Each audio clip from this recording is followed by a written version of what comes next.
Chapter 43. Take care of my heart, won't you, Sophie? It's a little odd having it outside my body, but I'm planning to steal yours to make up for it. Handwritten note from Max to Sophia. Max overrode his car's safety instructions for the 15th time, but knew he was going to be far too late. By his calculations, Bonner was almost 50 minutes ahead of him. Even if he made the journey to the resort in half the time, that still gave the butcher an eternity too long to torment a confused and drugged Sophia. She'd survive, he told himself. Jesi were tough in every way, and his Sophie had proven her strength over and over. He'd find her. There was no other option. He'd just overtaken a sedan going at exactly the speed limit when there was a slight shift in the world to the right of him. He had his stunner out and pointed to the head of the Psy, who teleported into the passenger seat before the thought cleared his mind. That won't be necessary, detective. A voice so cold it was beyond ice, beyond emotionless. Nikita asked for a favor. Where do you need to go? Making a split-second decision, Max lowered the stunner and crossed lanes to the blaring of warning signals, coming to a full stop on the verge. To Sophia Russo, he said to the man in the passenger seat. Counselor Caleb Krychek wore a razor-perfect charcoal gray suit and had eyes of pure black filled with white stars. But unlike faiths or sashes, his eyes were remote in a way Max simply couldn't explain. It was as if Caleb had never felt, as if not even an echo of the boy he must have once been lived in his eyes. I need a lock, the counselor said, and they could have been discussing the weather, not the life of a woman who had fought for her right to live every second of every day. I can only teleport to locations I've either seen or have a recent visual of. Can you go to people? Yes, with certain qualifications. Max held out his hand. Take her image from my head. Caleb didn't touch him. You have a natural shield. His tone said that made taking anything impossible. Not giving in to frustration, Max quickly routed to the internet using his phone. There, he said, bringing up an image of the beach resort. Can you get me there? Caleb brought out a slim device that appeared to be a high-end organizer, and pulled up several more detailed pictures of the place. Yes. There was no touch, no warning. Max only just kept his balance as they appeared in front of the massive glass lobby that fronted the resort, the air heavy but clear of rain. The gaping doorman snapped his mouth shut. Counselor Krychek, he managed to croak out. I wasn't aware you had a reservation, sir. Max went through the door before Caleb, heading to the desk. Slamming down his ID in front of the receptionist, he brought up Bonner's photo, from a newspaper story, on his cell phone and showed it to the blonde male on duty. Which room? Ah. The man looked left, then right. I have to ask my Manug. If she dies, Max said with absolute intent, you die next. Going sheet white, the receptionist shook his head. I haven't seen. Single male, probably checked in within the past 12 hours, isolated bungalow. The blonde began working his computer. We've only had one arrival in the past 24 hours. But Mr. White's. The ice in Max's bloodstream turned to liquid fire at the sound of that name. A name the butcher had no right to use. Where?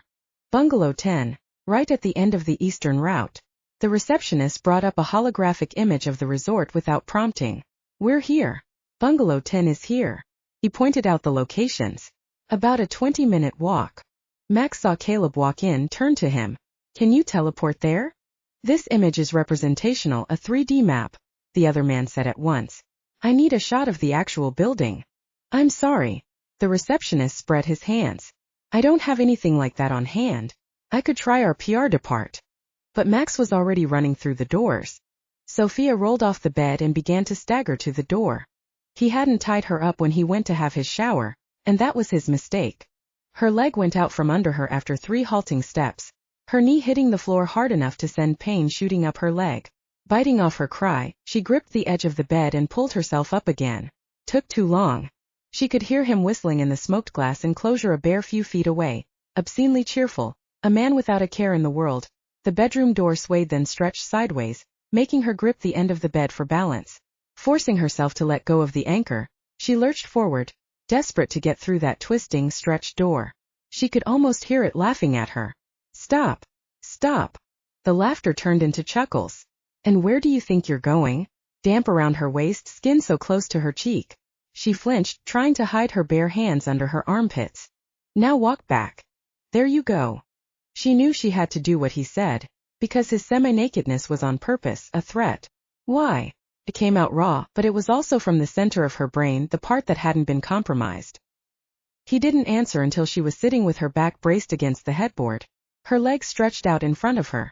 "You fascinate me," he said, stroking his hand down her thigh. Nauseated, she tried to pull away, but he pinned her in place. "When we talked before," he continued in a calm, clear voice, as if they were close acquaintances having an everyday conversation, "I used to wonder what you were like beneath that sigh surface. I wondered if you were like other women, or if you were more drugged," she said, her mouth full of cotton wool. "Not myself." Anger rippled across his features. "No. That's rather disappointing. I want to play with you.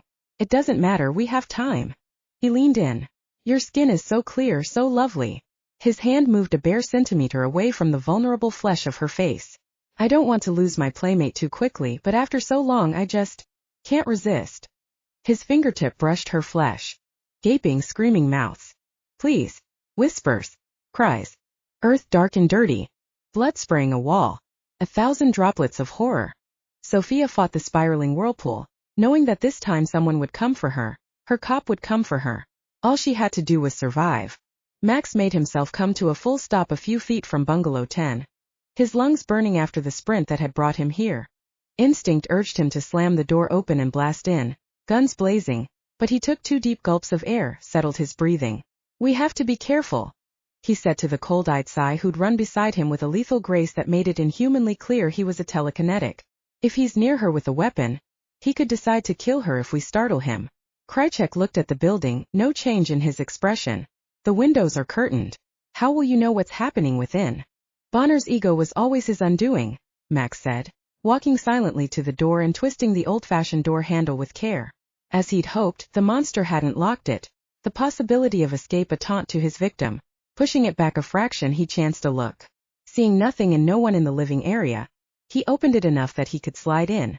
Not sure what Krychek's interest was in this beyond a cool intellectual curiosity, he left the counselor to make his own choices as he toed off his shoes and sodden socks and crossed the living area on quiet feet, heading toward the semi-open doorway he could see on the other end.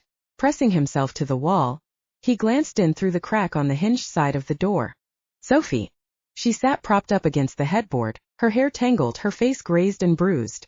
But it was the way she sat that worried him. Her head kept flopping to the side, and she seemed to have to force it back up. Her hands lay by her thighs, bare and unprotected from the monster who sat in front of her, his own hand stroking the air bare inches from her face, torturing her. Shoulders rigid with the need to put the stunner in his hand to Bonner's skull, Max was about to chance a shot when Krychek appeared beside him. The counselor gave him a single nod, and this time Max was ready for the teleport. He found himself standing in front of Bonner, his stunner pressed to the butcher of Park Avenue's temple. Bonner froze. "Detective." "Drop that hand," Max said in a flat tone that left no room for doubt, "or I'll press the trigger." Bonner's blue eyes went wide. "You sound as if you mean that." He jerked his arm.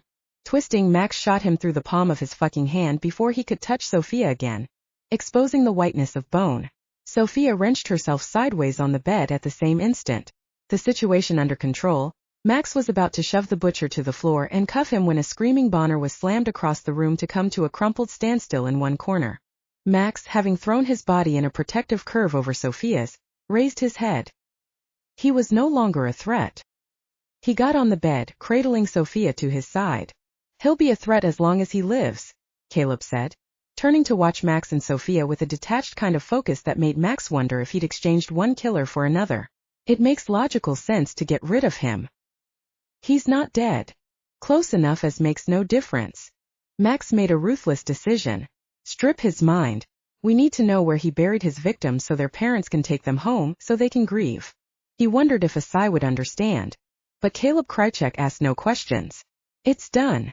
I'll note down the locations for you." A pause. "He's dead. Are you sorry?"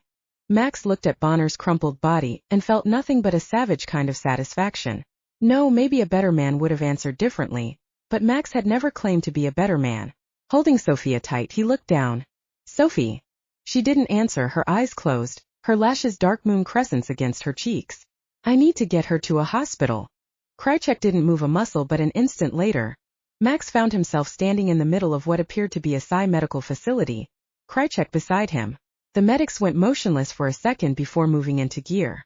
Answering their snapped questions as to what had happened, Max gave over his custody of Sophia. but refused to move from her side. He had no awareness of when Krychek disappeared.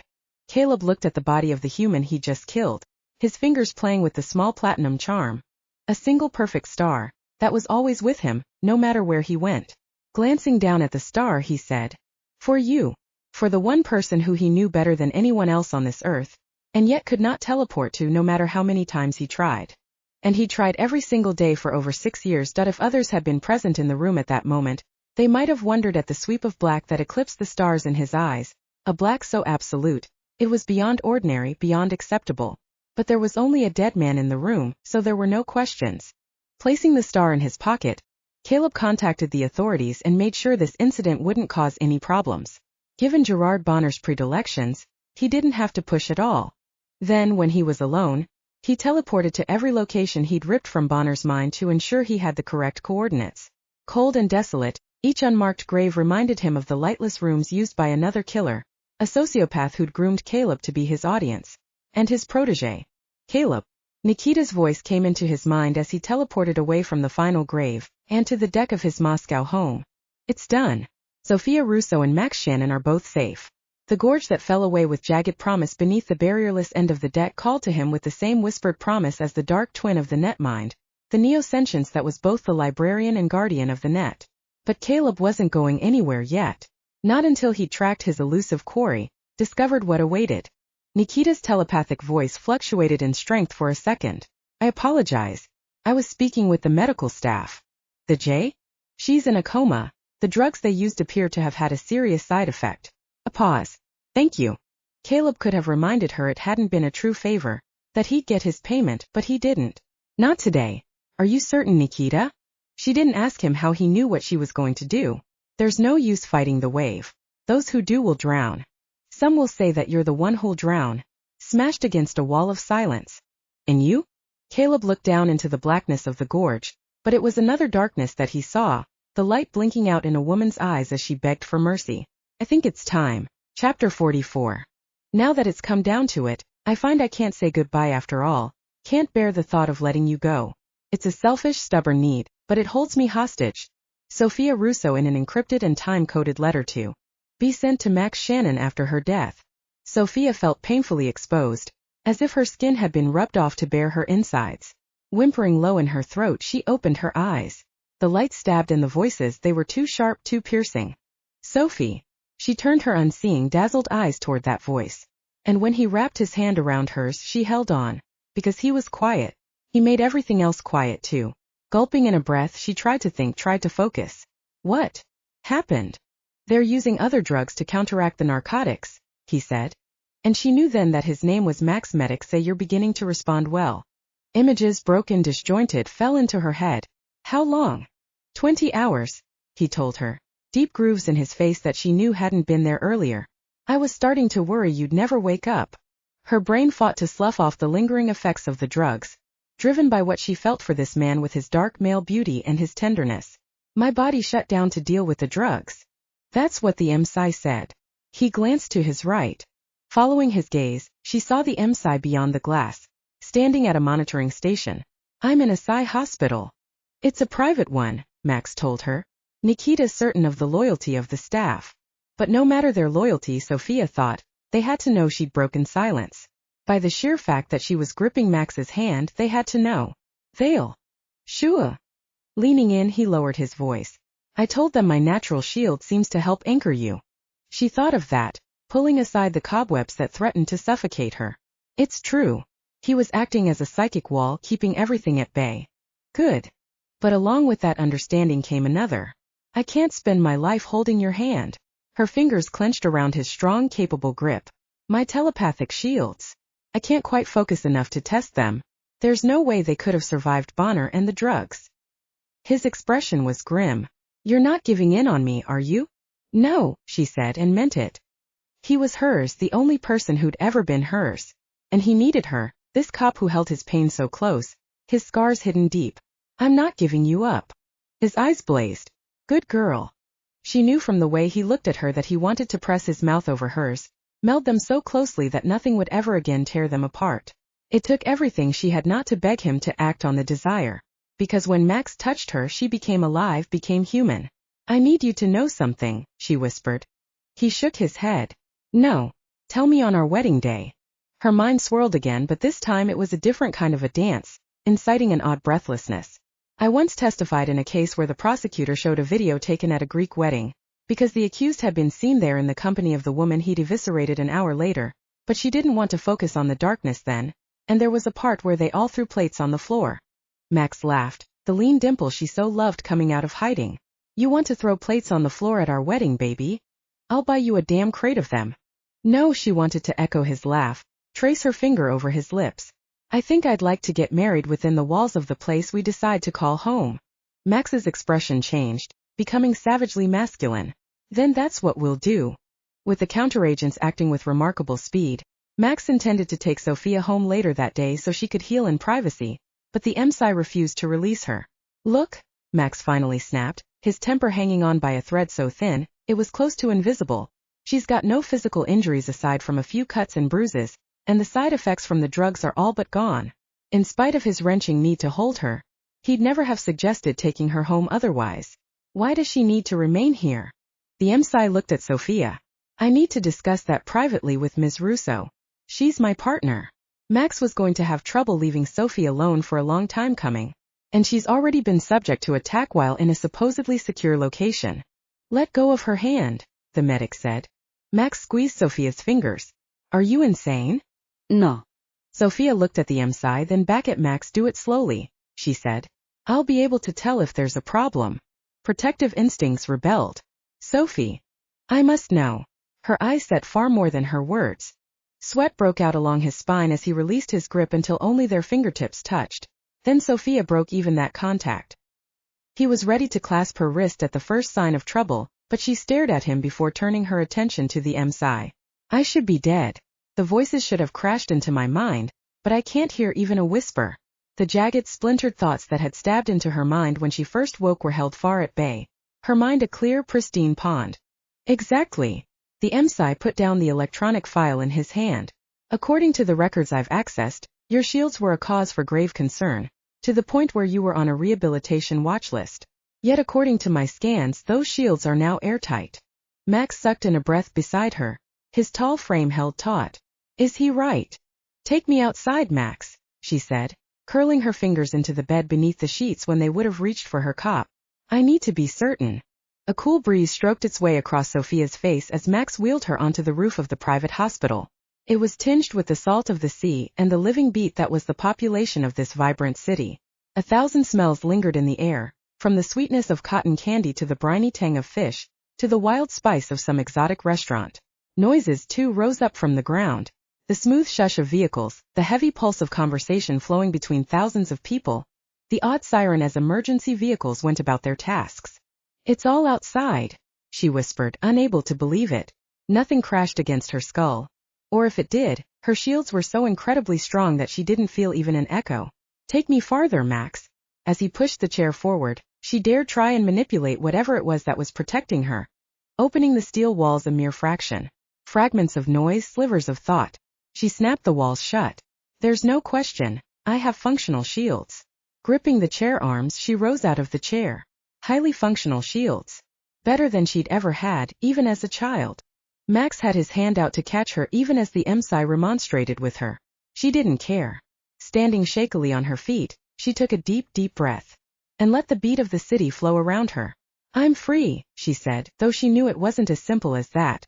The J-Corps wouldn't release her, not now that she was useful again. And I'll fight to keep my freedom. No more acid on her soul. No more. Max's expression held mingled joy and determination, and she heard the words he didn't say, even as the MSI spoke. You should sit back down, Ms. Russo. Since her legs felt a little unsteady, she didn't argue. Do you have any idea why my shields have regenerated? The MSI shook his head. That's why I want to keep you here longer. Shields as badly damaged as yours shouldn't regenerate. I've looked through all our archives without finding another case. I'm concerned the shield will fail again as quickly.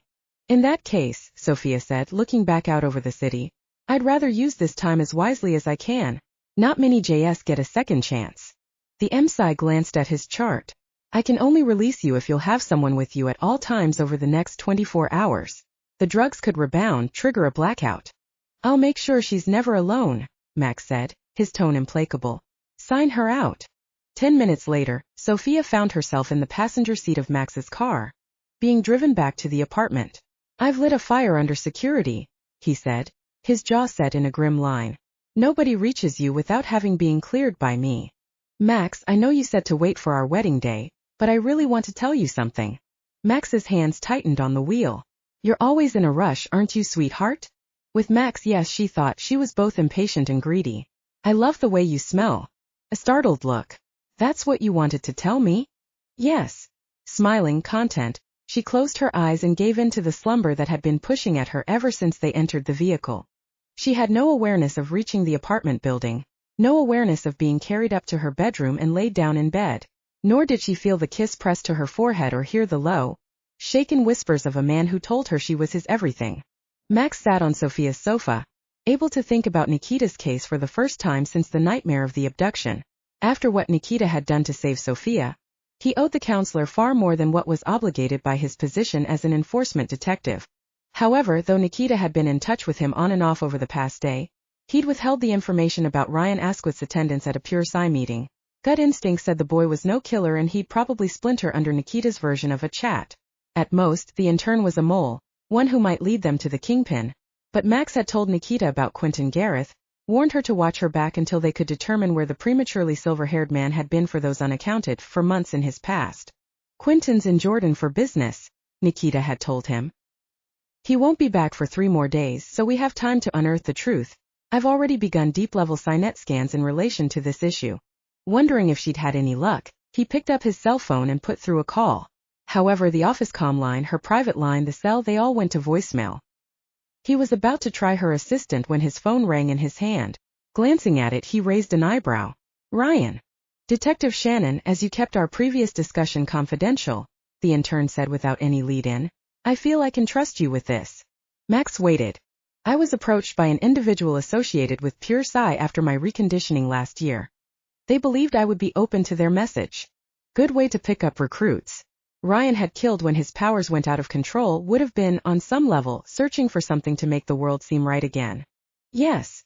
Ryan paused. At first I went along, but I soon realized my goals didn't match theirs. However, just as I was about to resign my membership, I got the internship with Counselor Duncan. You're spying for her? Not officially. She doesn't know. A long breath. I wanted to bring her something that would make her more inclined to keep me on after this internship ends. Either the boy was honestly pinning his hopes of survival on Nikita, or he was a very good liar. What did you find out? Nothing concrete. But there was an atmosphere at the last meeting I attended, a sense of anticipation. I believe that while the members aren't aware of the details of what's about to take place, something is. Hanging up after it became clear the intern could tell him nothing more, Max began to check the myriad of messages that had come in during the time he'd been in the hospital with Sophia. His hand locked tight around hers. There was an email from Dorian. Found a cached note on an old server saying that Gareth won a 6-month internship at K-Tech Incorporated, London. Matches with the time period you're looking at. All legit. But someone went to a hell of a lot of trouble to hide it. A second message showed up as coming in only 10 minutes ago. Cop, I hope your girl is okay. Call me. Max input the code. Dorian picked up on the first ring. How's Sophia? Good, really good. His heart twisted, part of him still unable to believe his Sophie was safe. So what V you got? I'm sorry this is coming in late, Dorian said. A motorcycle slid in the rain, broadside a couple of our soldiers a few minutes after I sent the first email. They okay. Broken arm, broken leg, but they'll be fine. I've been covering their shifts. A pause, the rustle of paper. Anyway, I just did some more digging on this K-Tech Incorporated. It's owned by a shell company which is owned by a shell company ad nauseum. But behind it all, K-Tech is part of Scott Incorporated. As in Henry and Shoshana, Max completed, all the pieces clicking into place. According to the confidential file Nikita had given Sophia, Henry was the counselor most involved with Pure Psy. It wasn't quite a smoking gun when it came to the murders, but it was close enough to put Gareth squarely in the crosshairs. Thanks, Dorian. Hanging up, he was about to try Nikita again when he noticed a piece of paper by his foot, as if it had fallen off the coffee table. Picking it up, he saw Sophia's handwriting. Gareth. Rumor. PR. There was nothing else. She'd clearly been interrupted before she could finish the thought. fighting a rush of possessive protectiveness when he realized it had to have happened the morning of her abduction. He glanced into the bedroom, saw that she was sleeping peacefully. There was, he thought with a wrench deep in his heart, no need to disturb her. Except, it had to be important if she'd left the milk unopened on the counter to write it, and his Sophie, the gutsy woman who'd refused to give in to a sociopath, was strong enough to handle this. Going to kneel beside the bed, he cupped her cheek, the thin lines of her scars a familiar pattern. Sophie. He couldn't help tracing the lines with a string of tender kisses. She stirred, her eyes obviously heavy as she opened them. Beside her, Morpheus, who hadn't left her side since she came home, shot him a jaundiced look. You heard a rumor about Quentin Gareth. He dropped little kisses on the corners of her mouth. What was it? Another small sound, and she snuggled closer. Report from Prague, she muttered, as if in her sleep. Vague rumor. She turned toward his mouth, a kitten seeking more affection. What about the rumor, sweetheart? He brushed her hair off her face, petting her with more kisses. Sophie. Gareth might have killed a student 4 months ago. It was a crystal clear statement. Student was on a center short list. He was considered flawed, Max murmured out loud. If the rumor was true, Max realized, Quentin wasn't simply a calculating, high-level mole for Henry Scott. He was a fanatic who believed absolutely in pure psi. And that kind of an individual could snap if he sensed any type of a... The doorbell chimed. Chapter 45. The first thing Max realized was that security hadn't called up. Every instinct he had went on high alert. Sophie, sweetheart, wake up. Shoving off the blankets, he picked her up and carried her into the bathroom, sitting her down with her back against the wall beside the sink.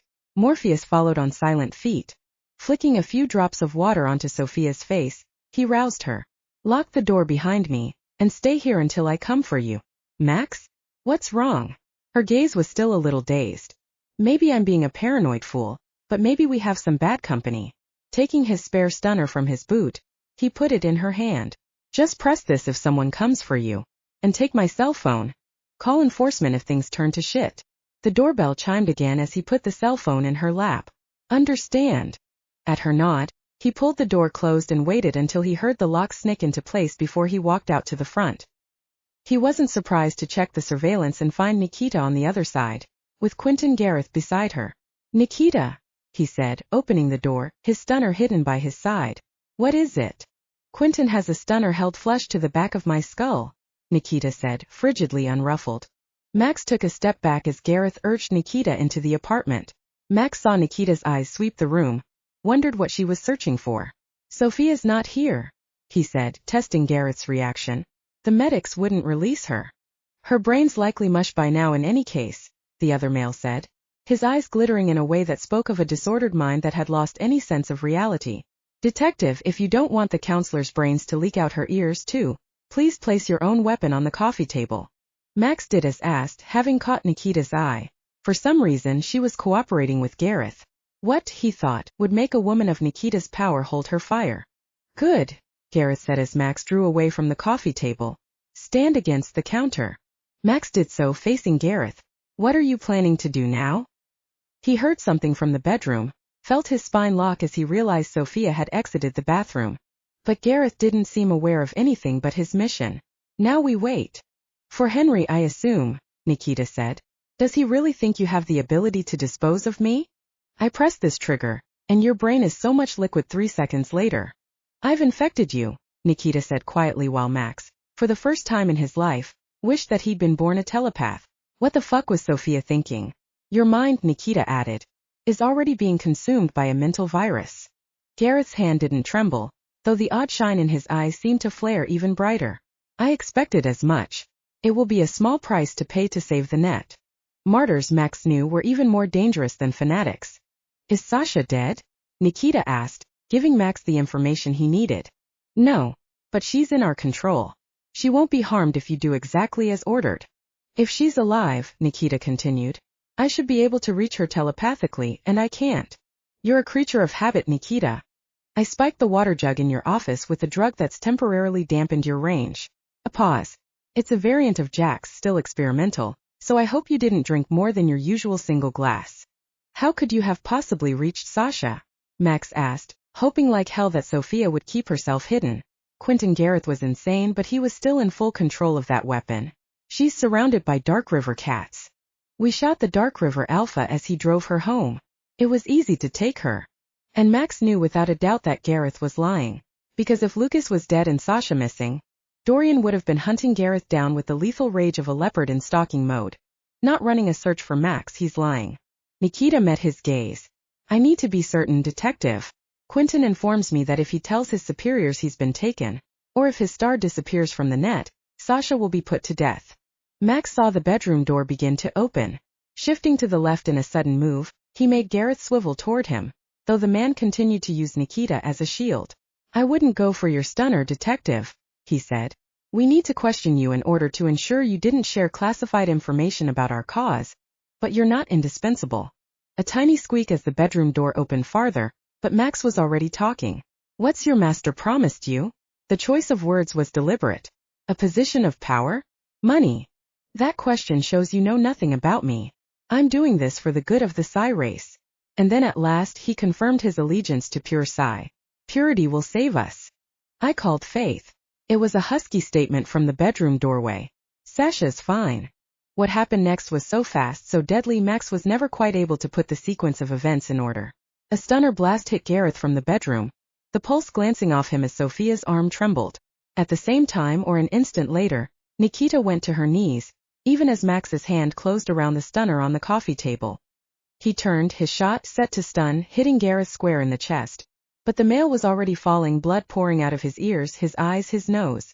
Rising to her feet as Gareth crashed onto the floor, his body twitching in the throes of death, Nikita coded in a call on her cell phone.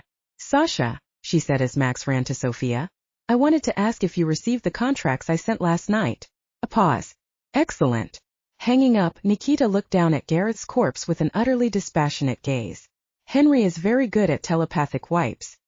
He made sure Quentin carried no memories I could use to pin this on him, but I know he was behind it. Max placed Sophia gently against the wall, and looked up at the woman who just destroyed a man's brain in a splintered second. I guess the drugs didn't dampen your range enough. A miscalculation on their part. It only affected my long-range sending abilities. And Gareth had been standing right next to her. He was the only one. Marcia's blood loyal and Tulane's clean. I'd keep an eye on the intern, but my gut says he's more apt to give you his devotion than anything else. I don't have time to keep an eye on everyone, Nikita said, redoing the single button on her jacket with an efficiency that told Max the dead man on the floor had already been dismissed from her thoughts. However, you would be very good at it. Max blinked. Are you offering me a job? I need a security chief. Think about it. He didn't have to. I'm a cop. You can remain one. Enforcement people have been known to be seconded onto a counselor's private team.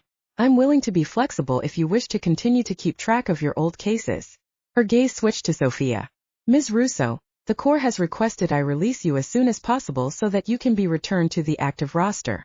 With that detached reminder that Sophia was once again a functioning J, expected to walk into the abyss again and again and again, Nikita headed to the door. A cleanup crew will arrive shortly. You may want to move into your apartment for the time being. And ensure that large black feline doesn't taste Quentin's blood. My viruses have never transmitted through organic matter, but I can't guarantee that. With those chill words she was gone. Helping Sophia to her feet, Max walked them out of the apartment and into his own. Morpheus had too much class to lick at Gareth's blood. Turning up his nose at the lifeless sigh, he padded into the neighboring apartment behind Max and Sophia. Max was just taking a sip of his coffee the next morning before attempting to get in touch with Caleb Krychek when security dropped off his mail. Checking it, he saw that his super in Manhattan had forwarded what felt like a couple of letters in a bigger envelope. What's that? Sophia asked as he took a seat beside her on the sofa. She'd had a good night's sleep, shaken off the final side effects of the drugs. Max reached out to run his hand through her hair, unable to stop touching her. Probably bills, he said with a shrug that tried to be careless. He knew he'd failed when Sophia touched his shoulder. Max, I've been trying to track down my father, he told her, admitting his final secret. I don't know why. Maybe I'll know when I find him. Do you think the information is in that envelope?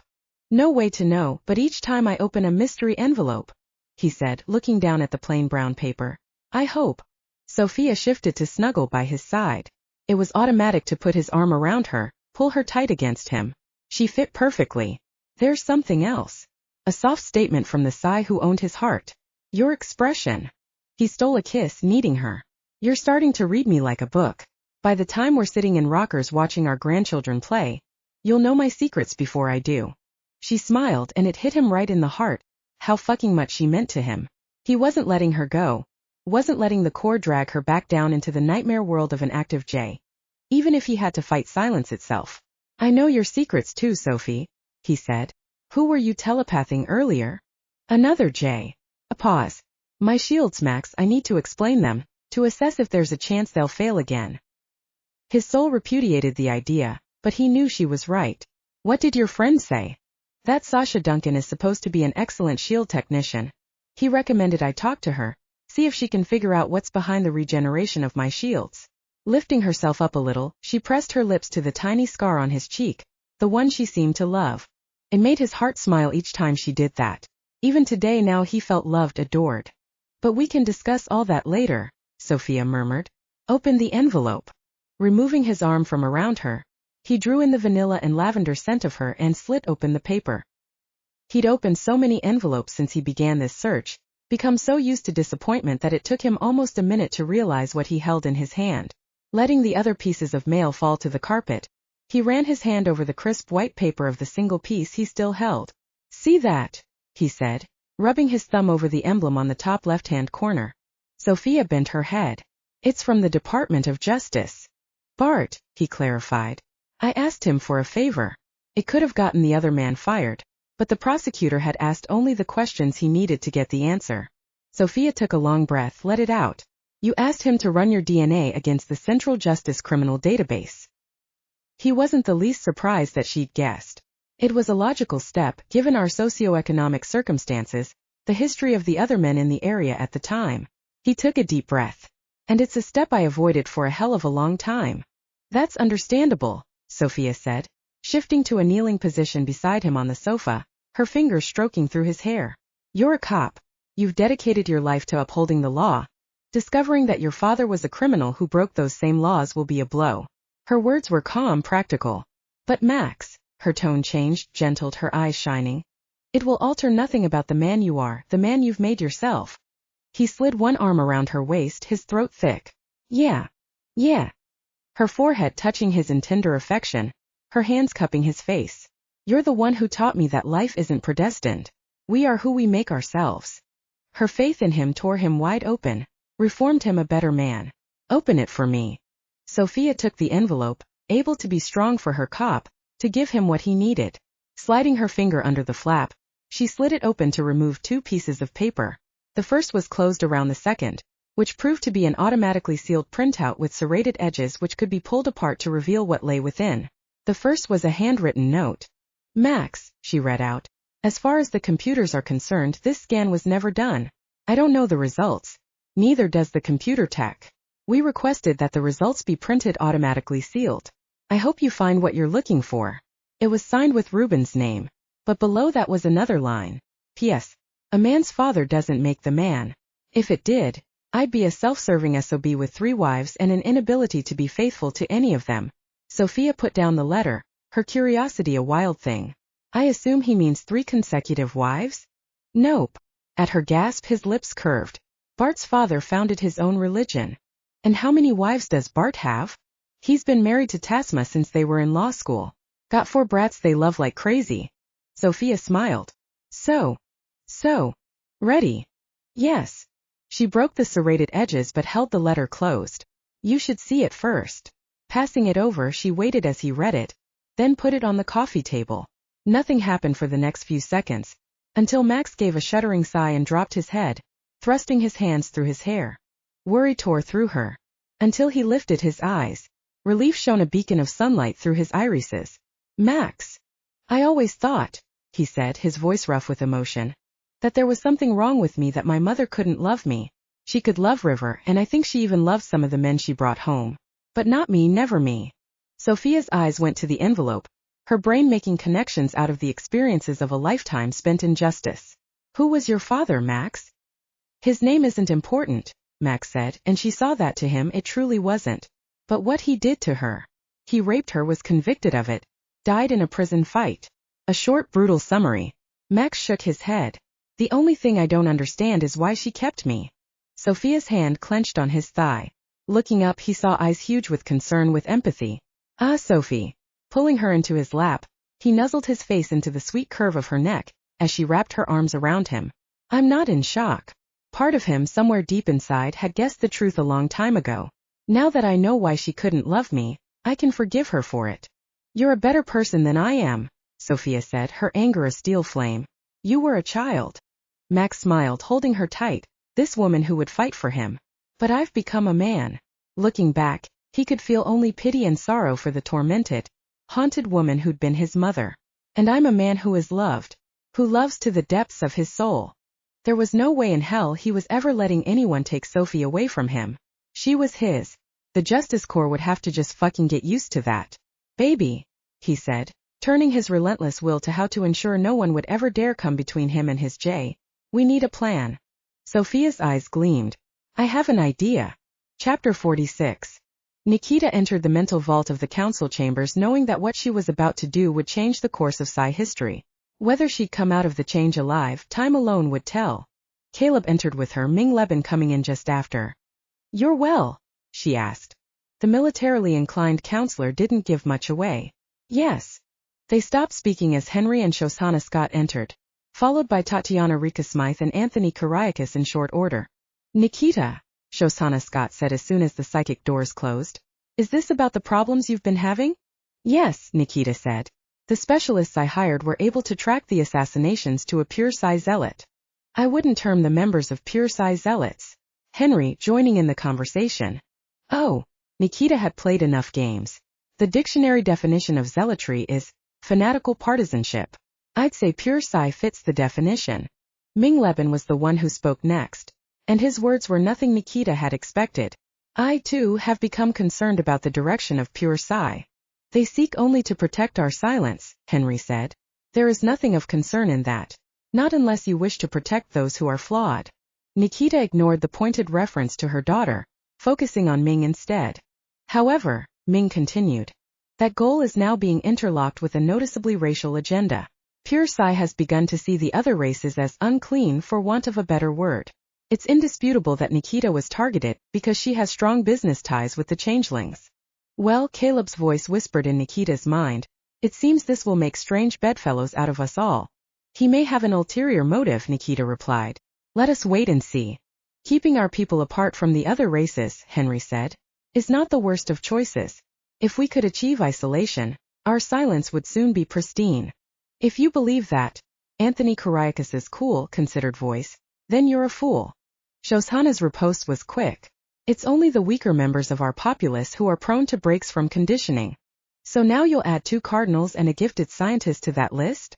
Anthony's question was measured, no less lethal for its absolute calm. It's time we faced up to the facts. Silence is beginning to crumble at far more than just the edges. And if we don't make a choice on how to handle it, we risk an uncontrollable breakdown. Surely, Tatiana Rika Smythe said, entering the conversation for the first time, it's not that urgent. Yes, there have been incidents, but nothing to suggest a net-wide emergency. Ming's mind swirled an icy razor. I made note of an incident at the Sunshine Mining Station several months ago. The mass psychotic outbreak? Nikita clarified, not having been immediately involved with the situation. According to the data she quickly accessed, the episode had resulted in over 100 fatalities. Yes, it seemed an aberration at the time, but in the past 3 days, we've had another mass incident at a remote science station on the Russian steppes. How many dead? Caleb, speaking aloud for the first time. 300, was the response. And of the 50 survivors, at least 30 are candidates for total rehabilitation. Their minds are broken. There was a moment's silence as they digested that. Nikita decided to speak first, draw a line in the sand. We can't just keep rehabilitating people. It's akin to putting your finger in a dike when the dam has burst. Rehabilitation is key, Henry argued. It will remove the unstable part of the populace. How many? Nikita asked, holding her own silence, holding the cold that had been conditioned into her as a child. A cold so deep and true that nothing would ever thaw it. Stopping when all our people are dead seems rather pointless. A melodramatic statement, Tatiana responded. It's still a minority who are experiencing problems, and you said yourself that more and more people are getting themselves voluntarily reconditioned, so the situation will correct itself. As to that, Anthony said, It seems you haven't been reading your reports, counselor. Shoshana spoke into the silence. Anthony. There's been a marked decline in the number of individuals choosing to have their conditioning checked over the past 2 months. How is that possible? Henry asked. I've been kept updated on all the numbers. Either someone is lying to you, Nikita said, or you misinterpreted the data. The fact is, the net is buzzing with new whispers of dissent. The ghost, Shoshana interrupted, referring to the most infamous insurgent in the Signet. He's been spreading his brand of rebellion. No, Nikita said. He simply pointed out the truth, that the violence that began the reconditionings was planned, that the populace was being shepherded toward the center. Even Psy, it seems, do not like being so openly manipulated. In truth, that had come as an unexpected realization. Nikita had begun to see their people as the herd of sheep they'd been for so long. But the tides were shifting, and Nikita did not intend to drown. There was a moment of silence, and she knew telepathic messages were being exchanged, data scanned as her claims were verified. Silence, Henry finally said, cannot fall. It is, Tatiana added, the bedrock of our stability. Agreed. Shoshana's voice. That stability is failing, Ming said. There is no way to halt the momentum now. Then it may be time, Anthony murmured, for silence to fall. No, 3 voices. Ming said nothing. This isn't a decision we can make in a single day, Caleb said. Wherever we stand. But pure Psy is a problem that needs to be eliminated. Their actions are only muddying the issue. Pure Psy is composed of those who support silence, Henry said. If you're suggesting taking them out of the equation, that's unacceptable. Are you saying they're under your protection? Nikita asked. Yes. And acting under your orders? There was a heavy pause as Henry realized what his answer would reveal. They all knew, of course, that he'd been the one pulling Quentin Gareth's strings, at least for the past half year. But for him to admit it was a different matter. Shoshana saved her husband. Pure Psy has its own set of principles. That Henry happens to agree with them is no cause to label him a conspirator in their attacks against you, Nikita. So wifely. The low murmur of Caleb's telepathic tone was filled with nothing, so empty that Nikita wondered what she was doing allying herself with him.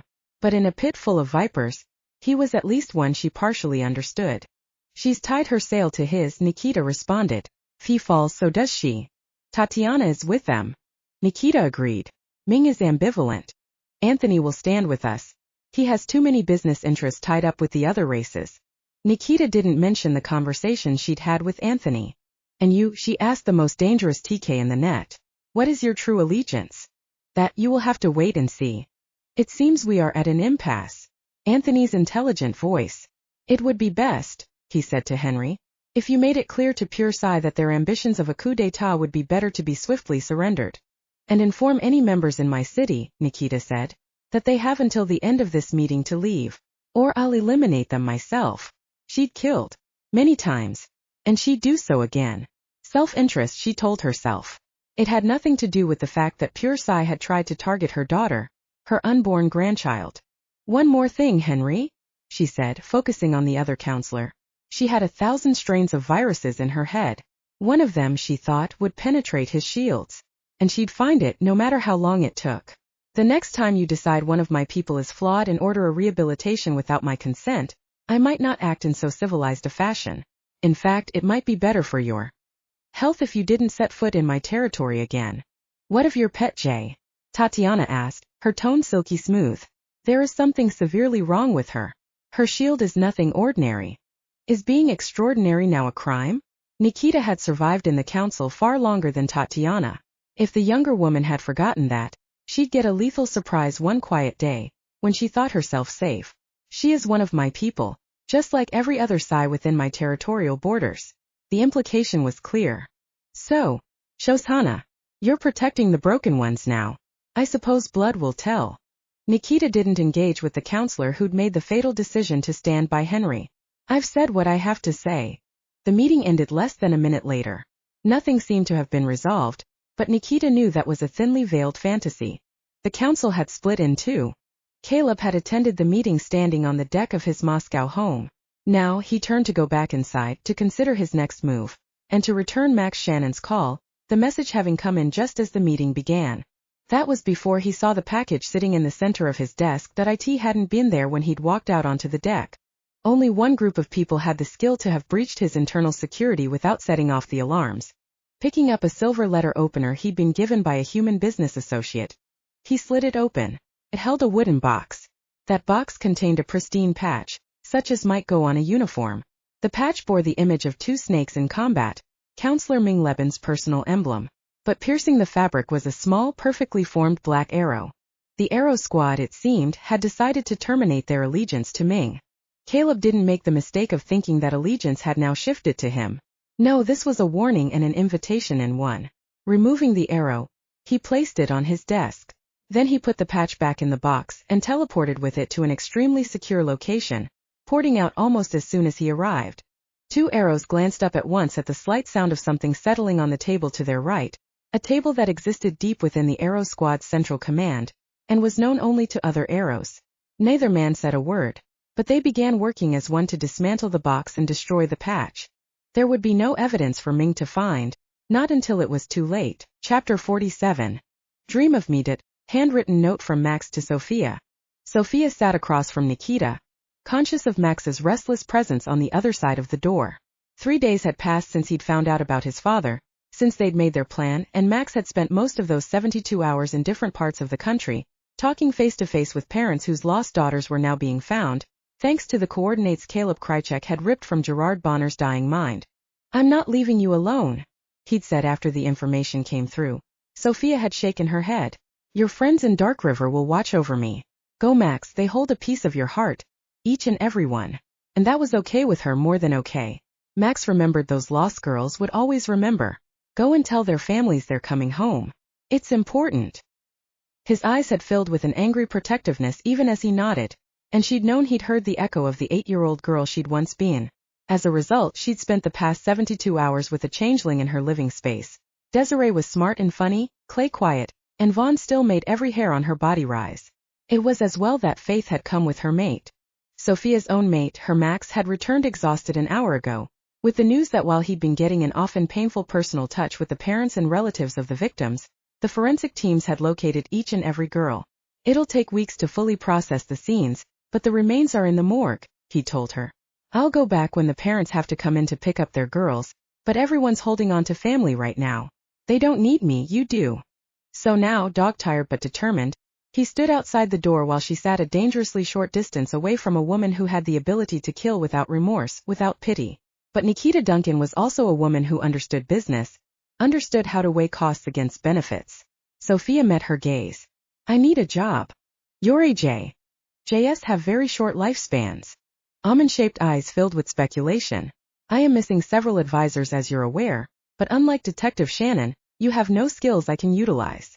I have contacts across the net." JS saw everything, and they talked to each other, because only another J understood the broken pieces within them. As the situation with Quentin Gareth proved, you have a critical gap in your organization. I can fill a large part of it, organize a team that will round out the other aspects. Nikita leaned back in her chair. "Is Detective Shannon part of the deal?" "No." Sophia held the counselor's gaze. "To be quite blunt, you don't want him working for you if he doesn't want to be here." "No." Nikita was silent for several minutes. "Can you be discreet about your unorthodox relationship with him?" Shock held Sophia silent for several seconds. Scrambling to make sense of the question, she decided to alter the plan and take the biggest gamble of her life, one that could put her back on the rehabilitation watch list. "Yes, in public. However, I plan to marry him." Again, Nikita didn't react as predicted. "Do it in private, file the legal paperwork through the slowest court system you can find.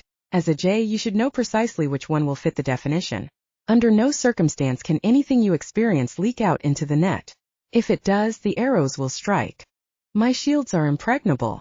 Sophia looked at the counselor, suddenly aware that she had more of a capacity to understand this powerful woman than most. The darkness in her recognized the same in Nikita. "What's happening?" "Change." Nikita rose to her feet, walked to the plate glass wall that looked out over the city. "But change takes time and always claims victims. Sophia wouldn't ever again be a victim." "I will never like you," she said to the counselor's back.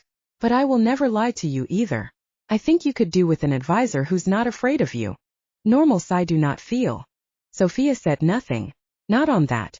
I've thought and thought about why you might have asked for me on this assignment, and I can only come up with one answer. And it was an answer beyond silence. An answer to do with mothers and daughters, redemption and forgiveness. But I can't make myself believe it. Not of you. Nikita took 5 long minutes to respond. Pick up the standard employment contract on your way out. And Ms. Russo. Yes. You should be scared of me. Perhaps. Sophia rose. But once you've seen what I have, once you've lived in the abyss for that long, fear becomes nothing but another cage. Then she walked out and into the arms of a cop, who waited only until they'd closed the door to his apartment behind them before crushing her into his arms, and taking her mouth in a kiss that demanded. She felt the lingering pain in him, the heavy sorrow of all those families, and gave him what he needed. Everything. He ripped open her jacket, shoved up her skirt with rough, hungry hands that licked fire across her skin. Stop me, Sophie. A harsh whisper. I don't want to hurt you. It's okay. She pushed off his own shirt, bearing the sleekly muscular beauty of his chest. I missed you until I couldn't breathe. Come inside me. Her panties were torn off her. His fingers urgent as he tested her slickness. Lifting a leg, she wrapped it around his hip. He swore, lowered the zipper on his pants, and then the hot, hard heat of him was thrusting into her, pinning her against the wall. She cried out, holding on, holding him tight. The pleasure was a firestorm that erased the pain, wiped away the sorrow, left her limp, his face buried in her neck as that muscular back gleamed with perspiration. Hello, my Max, she whispered. Hello, my sweet, sexy Sophie. Later that day, after they'd spent most of it tangled up skin to skin, sleeping and loving and holding each other, Sophia took a deep breath. I did some in-depth investigation of my new shields while you were away. I think I know their origin. Her cop stroked her hair off her face, his expression intent. Tell me. Part of this is because I'm an anchor, but part of it is because my mind is unique. It had survived by doing the extraordinary. You know about the net mind? I've heard rumors it's some kind of psychic entity that organizes the net. Yes. The thing is, there's a dark mind too. She'd searched, dug deep to find confirmation of her suspicions. It's made up of all the emotions my race has rejected, and it's so angry, so scared, and so very, very lonely, I think. It's also a little insane. Max didn't ask what others might have. He asked only the critical question. This dark mind is protecting you? They both are in a sense. She took a shaky breath, swallowed. At first I thought my shields were a psychic extension of the net, that for some reason the twin minds had decided to look after me. But while that made sense with my net shields, it didn't explain my telepathic protections. Those have to come from within. Then I realized it's me. She hesitated. It's okay, sweetheart. A kiss on her forehead, arms that held her close. No matter what, you're still my Sophie, still my Jay. Her heart settled, quiet, content. I am a living, breathing extension of the net, Max. The tendrils snaked through her mind, fine threads, and not the dark alone. The light was there too, simply less obvious to the casual eye. I'm not just an anchor any longer. I've become some kind of a focus. 2 hours later, she shared the truth about her shields with Sasha Duncan over a secure comm link. The empath's face held no rejection, only concern. But Sophie, the net is going mad. If it's inside you on that level. There's hope, Sasha. A blinding, beautiful hope. As the net passes through my anchor point, the light and the dark come together, if only for a fraction of a second. Comprehension dawned in a fracture of color in Sasha's cardinal eyes. And for that instant they're sane? Yes. Her throat locked. I may be the sole anchor who can give them that peace. And that's not right. Because outside of the tiny oasis of her mind, the net was going inexorably mad, a dark rot seeping through its very fabric. Parts of the Psynet were already dead, places where neither the dark mind nor the net mind could go. Sasha's own eyes shone wet. No, they should have never been split in two, but their sentience is formed and shaped by the net. They won't merge until silence falls. And that, they both knew, might take an eternity. And a war that could devastate their world. Things are changing, Sophia whispered, holding the empath's gaze. The net mind loved Sasha. The dark mind knew the empath could give them something. But it didn't know how to shape its request, how to even convey its painful need. You felt it. Yes. A solemn gaze, but it held hope, the determination of a Psy willing to fight for her people. Are you sure you're safe, Sophia? So much care, the empath's huge heart there in the timbre of her voice, in every part of her. At that moment Sophia understood some of what the crippled, voiceless dark mind was trying to tell her. Understood that the ES had to be reawakened if the net was to survive. I understand why it does what it does, Sasha continued, sorrow erasing the stars in her eyes. But the dark mind's need for vengeance has pushed it to spawn terrible crimes. Sophia wrapped her arms around Max's waist, laying her ear against the solid pulse of his heartbeat. The warmth of him, her own personal anchor. In my mind they're one. They were whole. As she was finally whole. They balance each other. Sasha's voice turned soft, thoughtful. Yes, of course. And I accept the dark mind, Sophia said, hiding nothing of who she was, the darkness that had shaped her. It has no need to scream, no need to fight to be known, to be remembered. She would never shut it away, never force it to be silent. Just like her cop had never asked her to be anything but what she was. A flawed, scarred Jay. Lifting her head, she reached up and pressed a kiss over that scar on his cheek, uncaring of their audience. Thanking him. Adoring him. I know, he whispered, his arms holding her tight. I know, baby. It was all she needed to hear. Epilogue. I'm sorry, Max. Please don't be mad. I just can't be here anymore. Handwritten note from River Shannon to Max Shannon. Sophia had never felt more content than she did at that moment. Lying in the loose circle of Max's arms as they sat in bed watching the entertainment screen. The show wasn't important, it was background. But the warmth of Max, the scent of him, the knowledge that no one could ever steal this from her now. It was an almost vicious happiness. Max rubbed his chin on her hair. I can tell when you're thinking. Are you sure you're not Psy? A kiss pressed to the golden brown skin under her cheek. He was only wearing a pair of boxers, while she pulled on a tank top and a pair of pajama bottoms with dancing penguins on them. Max's fingers massaged the back of her neck in an absent caress. 100% primitive human. Tapping her fist against the hardness of his bare abdomen, she reached up to press a kiss against his jaw. I like you, primitive. He took her mouth, stole her breath. And when he released her, he said, I knew you wanted me for my body. That and your salary. Smiling, she tumbled him onto the sheets until she straddled him, her elbows braced on either side of his head. Are you going to take the job Nikita offered? It gives me hives to think about working for a counselor. He scowled, his hands shaping over her hips. Lower. But then I think about all the secrets I could learn, all the other cops I could help with, the contacts I'd make, the access I'd have. Sophia shivered at the way he stroked her, decided she'd have to get him in front of a mirror today. The fantasy was driving her to delirium. I've already sold my soul. That got her a grin, and she had to kiss his dimple then. So I have little credibility, but Nikita seems to be better than some. Not saying much. No, she ran one hand down over his chest, loving the fact that she could adore him at her leisure, without worry, without fear. As long as nothing leaked out into the net, no one would come hunting, not in Nikita's territory. Max, do you mind that we have to continue to be careful? Whatever change was happening, it was a slow, secret thing. I almost lost you to total rehabilitation, he said, his tone somber. Compared to that, a little discretion is nothing. And a Max smile. You know it turns me on when you're all prim and proper in public. I just want to take you home and strip you naked, teach you wicked, wicked things. Possessive hands shaping her flesh with sensual intent. Oh yeah. She began to slide her hand south. Maybe. The doorbell chimed, interrupting Max's groan of anticipation. He scowled when she looked up. Ignore it.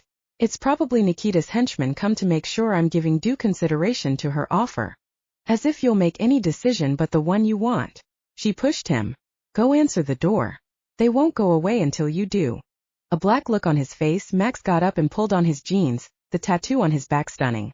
And Sophia thought it wasn't only because he'd had her name written on the blade. I love you, cop. He turned to nip at her lower lip.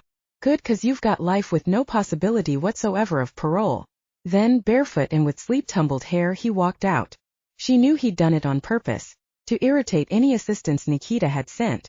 Getting out herself, she pulled on a thick terrycloth robe and began to brush her hair. Shall we go see who it is? She asked Morpheus, who was snaking around her ankles. As if he understood, he padded over, with her following.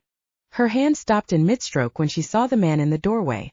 Max gripped the door jamb, his knuckles going white. How did you get past security? It was the first question that came out, the last thing he cared about. The blonde man in the corridor clasped the wrist of one hand with the other. I told them who I was at the desk, and they said I was on the list. So, He swallowed. Did you know? I mean, should I go? I thought. Reaching out, Max grabbed his younger brother in a bone-crushing embrace. You fucking idiot.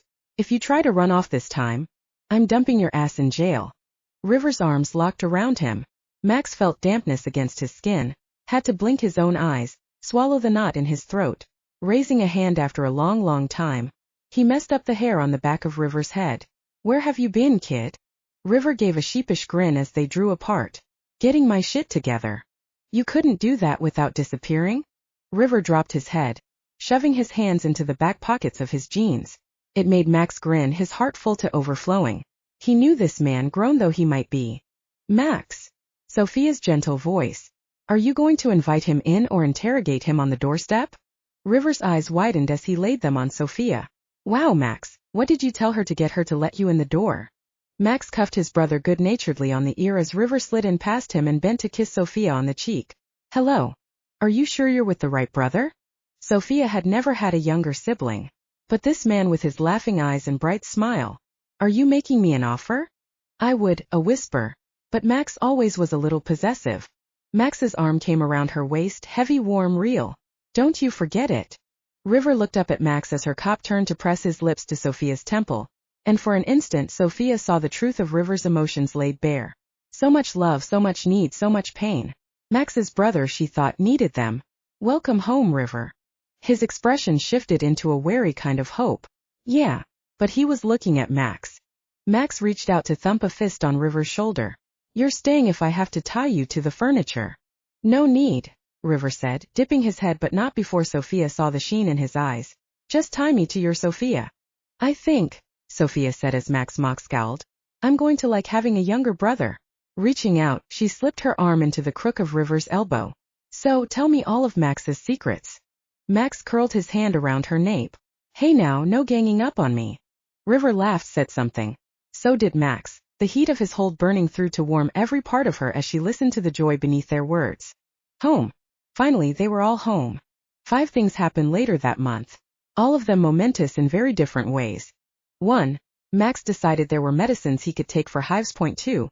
Counselor Nikita Duncan met Counselor Anthony Kyriakis to draw up a plan to protect their territory against incursions by others on the council. 3. Sasha Duncan managed to stop a fight between 10 6-year-old changeling leopards using her ability, though she couldn't figure out how she'd done it. 4. Counselor Caleb Krychek found the beginnings of a trail that could one day lead him to his quarry. And 5. Max bought Sophia some very naughty lingerie for their honeymoon. Turn the page for a special preview of Nalini Singh's next sci-changeling novel, Play of Passion. Coming November 2010 from Berkeley Sensation. Indigo wiped the rain off her face, clearing it for a split second if that. The torrential downpour continued with relentless fury, slamming ice-cold bullets against her skin and turning the night dark of the forest impenetrable. Ducking her head, she spoke into the waterproof microphone attached to the sodden collar of her black t-shirt. Do you have him in your sights? The voice that came back was deep, familiar, and at that instant lethally focused. Northwest half a mile. I'm coming your way. Northwest half a mile, she repeated to ensure they were both on the same page. Changeling hearing was incredibly acute, but the rain was savage, drumming against her skull until even the high-tech receiver she'd tucked into her ear buzzed with noise. Indy, be careful. He's functioning on the level of a feral wolf. Under normal circumstances, she'd have snarled at him for using that ridiculous nickname. Tonight she was too worried. That goes double for you. He hurt you in that first tangle. It's only a flesh wound. I'm going quiet now. Slicking back her hair, she took a deep breath of the watery air and began to stalk toward their prey. Her fellow hunter was right. A pincer maneuver was their best bet for taking Joshua down without damage. Indigo's gut clenched, pain blooming in her heart. She didn't want to have to hurt him. Neither did the tracker on the boys' trail, the reason why the bigger, stronger wolf had been injured in the earlier clash. But he'd have to if they couldn't bring Joshua back from the edge. The boy was so lost in anguish and torment that he'd given in to his wolf, and the wolf, young and out of control, had taken those emotions, turned them into rage. Joshua was now a threat to the pack. But he was also their own. They'd bleed, they'd drown in this endless rain, but they would not execute him until they'd exhausted every other option. A branch raked across her cheek when she didn't move fast enough in the stormy weather. Sharp, iron, blood. Indigo swore low under her breath. Joshua would catch her scent if she wasn't careful. Turning her face up to the rain, she let it wash away the blood from the cut. But it was still too bright, too unmistakable a scent. Wincing, their healer would strip her hide for this. She went to the earth and slathered mud over the superficial injury. The scent dulled, became sodden with earth. It would do. Joshua was so far gone that he wouldn't detect the subtle scent. Where are you? It was a soundless whisper as she stalked through the rain-lashed night. Joshua hadn't taken a life yet, hadn't killed or maimed. He could be brought back. If his pain, the vivid, overwhelming pain of a young male on the cusp of adulthood, allowed him to return. A slashing wind, bringing with it the scent of her prey. Indigo stepped up her pace, trusting the eyes of the wolf who was her other half, its vision stronger in the dark. She was gaining on the scent when a wolf's enraged howl split the air. Growls, the sickening clash of teeth, more iron in the air. No! Pushing her speed to dangerous levels, she jumped over fallen logs and newly made streams of mud and water without really seeing them, heading toward the scene of the fight. It took her maybe 20 seconds in a lifetime. Lightning flashed the instant she reached the small clearing where they fought, and she saw them framed against the electric dark sky, two changelings in full wolf form, locked in combat. They fell to the earth as the lightning died, but she could still see them, her eyes tracking with lethal purpose. The tracker, the hunter, was bigger, his normally stunning silver-colored fur sodden almost black, but it was the smaller wolf, his pelt a reddish hue, who was winning, because the hunter was holding back, trying not to kill. Aware that her drenched clothing would make stripping difficult, Indigo shifted as she was. It was a searing pain and an agonizing joy, her clothes disintegrating off her, her body turning into a shower of light before forming into a sleek wolf with a body built for running. She jumped into the fight just as the red wolf, Joshua, slashed a line into his opponent's side. The bigger wolf gripped the teenager's neck. He could have killed then, as he could have earlier, but he was attempting only to subdue. Joshua was too far gone to listen. He reached out, trying to go for the hunter's belly. Teeth bared, Indigo leapt. Her paws came down on the smaller wolf, holding his struggling, snarling body to the earth. She didn't know how long they stood there, holding the violent wolf down, refusing to let him go over that final destructive edge. The hunter's eyes met hers. A brilliant copper in his wolf form. They were so unusual. She'd never seen the like in any other wolf, changeling or feral. She glimpsed a piercing intelligence in that gaze. One that many people missed because he laughed so easily, charmed with such open wickedness. Most didn't even realize he was Snowdancer's tracker, able to trace rogue wolves through snow, wind, and tonight endless rain. And though it was not their practice to call him Hunter, he was that, too, charged with executing those they could not save. But Joshua understood who it was he faced. Because he went silent at long last, his body limp beneath theirs. Indigo released her grip with care. But he didn't spring up, even when the larger wolf let go. Worried, she shifted back into human form between one instant and the next, her hair plastered to her naked back. The tracker stood guard next to her, his fur rubbing wet against her skin. "Joshua," she said, leaning down to speak to the boy, determined to bring him back from his wolf. "Your sister is alive. We got her to the infirmary in time." No recognition in those dark yellow eyes, but Indigo wasn't a Snowdancer lieutenant because she gave up easily. "She's asking for you, so you better snap out of it and get up." She put every ounce of her dominance in her next command. "Right now." A blink from the wolf, a cocked head. As Indigo watched, he rose shakily to his feet. When she reached for him, he lowered his head, whimpering. "Shua," she said, gripping his muzzle and staring straight into those wolf-bright eyes. His gaze slid away. Joshua was too young, too submissive in comparison to her strength, to challenge her in that way. "I'm not angry," Indigo said, ensuring he heard the truth in her words, in the way she held him firm but not in a grip that would cause pain. "But I need you to become human." Still no eye contact. But he heard her. Because the next instant, the air filled with sparks of light, and a split second after that, a young male barely past his 14th birthday was kneeling naked on the earth, his face drawn. "Is she really okay?" It was a rasp, the wolf in his voice. "Have I ever lied to you? I was meant to be watching her, except You weren't at fault." She put her fingers on his jaw, anchoring him with touch, with pack. "It was a rockfall, nothing you could have done.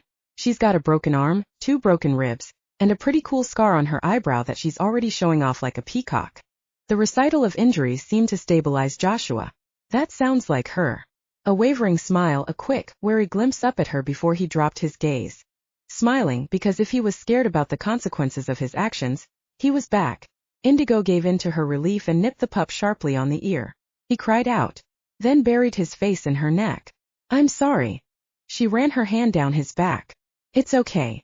But if you ever do this again, I'll strip your hide and use it to make new sofa cushions." "Got it." Another shaky smile, a quick nod. "I want to go home." He swallowed, turned to look at the tracker. "Thanks for not killing me. I'm sorry I made you come out in the rain. The huge wolf beside Indigo, its tail raised in a gesture of dominance, closed its very dangerous teeth around the boy's throat.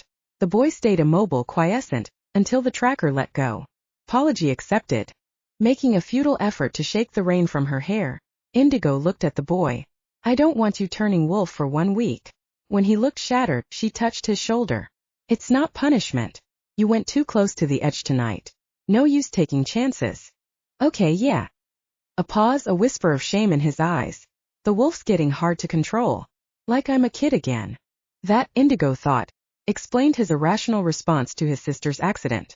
She made a mental note to kick some ass on the heels of that thought. Adolescents and young teens did occasionally have control issues. Joshua's teachers should have picked up the signs. It happens sometimes, she said to the boy, keeping her tone calm and matter-of-fact. Did to me when I was around your age, so it's nothing to be ashamed of. You come directly to me if you feel the wolf taking over again. She shifted into her other form as he nodded, his relief obvious. The journey home to the den, a huge network of tunnels hidden deep underground in the Sierra Nevada mountains of California, out of sight of enemy eyes, was quiet, the rain letting up about 10 minutes after they began. A human might have slipped and fallen 100 times in the slippery terrain, but the wolf was sure-footed, its paws designed for increased stability, and it found the easiest route for Joshua. Indigo, with the tracker taking position behind the boy, herded Joshua all the way to the wide-open door in the side of what would otherwise appear to be a sheer rock face, where his shaken mother was waiting with another wolf, a silver-gold one with eyes of such pale, pale blue, they were almost ice. The boy fell to his knees in front of the snow dancer Alpha. Indigo and the tracker backed away, their tasks complete. The pup was safe and would be taken care of. Now they needed to run off some of the strain of tonight. She'd really thought they'd have to kill Joshua. The boy had been all but insane when they'd managed to corner him earlier. Glancing over toward her companion at the memory, the larger wolf having kept pace with ease, she realized he was bleeding. She came to a halt with a snarl. He stopped only a step later, circling back to nudge her nose with his. Shifting into human form, she bent over him, pushing back her rain-wet hair. You need to see Lara. Their healer would be better able to check his wounds, ensure they weren't serious.